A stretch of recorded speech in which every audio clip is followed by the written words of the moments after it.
শ্রাবণ মাসের প্রথম সোমবারে আমরা সবাই মিলে চলে গিয়েছিলাম জল্পেশ মন্দিরে বাবার মাথায় জল ঢালতে।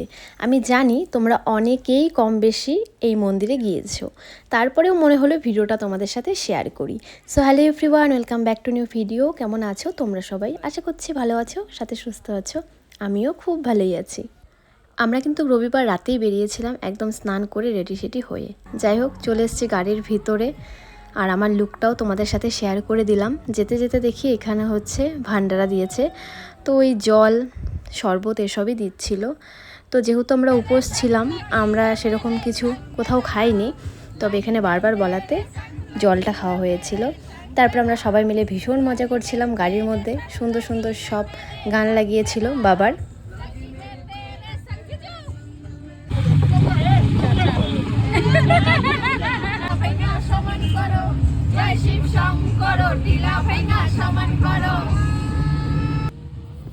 যাওয়ার সময় আমরা কিন্তু মাথা ভাঙা হয়ে গিয়েছিলাম, তাই যাবার পথে কিন্তু আমরা বাংলাদেশের বর্ডারটাও দেখতে পেয়েছি, ওই যে দূরে দেখতে পাচ্ছ।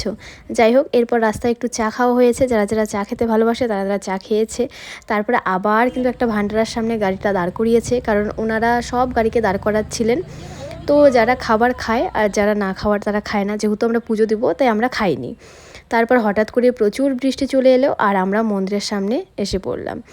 এখন গাড়িটা রেখে তারপরে কিন্তু হেঁটে যেতে হবে। আমি এর আগে কখনো জল্পেশ মন্দিরে আসিনি, এবারই আমার প্রথম। যাই হোক, সবার প্রথমে এখানে 40 টাকা দিয়ে টিকিট কেটে নিলাম মন্দিরে ঢোকার জন্য।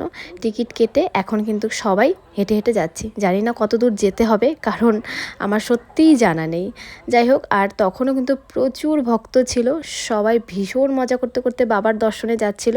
তার মধ্যে হঠাৎ কিন্তু বৃষ্টিও নেমে গিয়েছে, আমরা সবাই ভিজে ভিজেই যাচ্ছিলাম, তবে বেশ মজা হয়েছিল।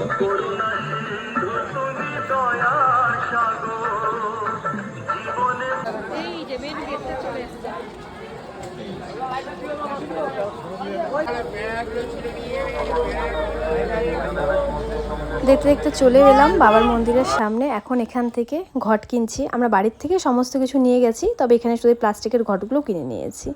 চলো এখন তাহলে লাইনে দাঁড়ানো যাক আর বাবার দর্শন করা যাক। জানি না ভেতরে ফোনের অ্যালাউ আছে কি নেই, তোমাদের কতটা কি দর্শন করাতে পারবো। যদি সম্ভব হয় অবশ্যই দর্শন করাবো।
তোমাদের বলেছিলাম ভিতরে যদি ফোনের অ্যালাউ থাকে তোমাদের বাবাকে দর্শন করাবো, কিন্তু ভিতরে ফোনের অ্যালাউ ছিল না, তাই দর্শন করাতে পারলাম না। পুজো দিয়ে আমরা বেরিয়ে এসেছি। শ্রাবণ মাসের প্রথম সোমবারে আমরা গিয়েছিলাম, খুব একটা ভিড় ছিল না, মোটামুটি ভিড় ছিল। কোনো রকম ধাক্কাধাক্কি বা অনেকক্ষণ ধরে লাইনে দাঁড়াতে হয়েছে এরকম কোনো ব্যাপার ছিল না। তোমরা যারা জল্পেশ মন্দিরে গেছো তোমরা তো জানোই কতটা ভিড় থাকে, কিন্তু বিশ্বাস করো এই প্রথম সোমবারে একদম ভিড় ছিল না। তারপর চলে এসেছি আমরা এই গাছের নিচে ধাগা পাততে, মোমবাতি আর ধূপকাঠি ধরাতে। সবাই বলছিল এই গাছে কোনো কিছু মানত করে ধাগা পাতলে নাকি সেটা পূরণ হওয়ার পর ধাগাটা খুলে দিতে হয়। আমিও তাই একটা বাঁধলাম। এখন আবার চলে এসেছি মন্দিরের সামনে। ঢোকার সময় এত তাড়াহুড়োতে সবাই ছিল, ভালো করে ফটো ভিডিও কিছুই করা হয়নি, ভালো করে মন্দিরটাও দর্শন করা হয়নি। আমার তো ভীষণ সুন্দর লেগেছে মন্দিরটা, বিশেষ করে কিছুক্ষণ পরপর যখন লাইটটা চেঞ্জ হচ্ছিলো তখন দেখতে আরও সুন্দর লাগছিল। আর যত সময় যাচ্ছিলো তখন কিন্তু ভিড়টা বেড়েই যাচ্ছিলো। আমরা যেহেতু অনেকটা রাতে গিয়েছিলাম তখন মোটামুটি ফাঁকাই ছিল।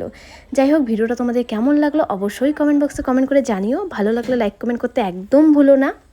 তোমরা যারা জল্পেশ মন্দিরে যাওনি একবার যেও, ভীষণই ভালো লাগবে। সবাই বলো হর হর মহাদেব। আমরা এখন বাড়ি ফিরছি। বাড়ি ফেরার সময় চা বাগানের এই সবুজের প্রকৃতিটা আমাকে বরাবর মুগ্ধ করে আর দেখতে অসম্ভব সুন্দর লাগে, সেটাই লাগছিল।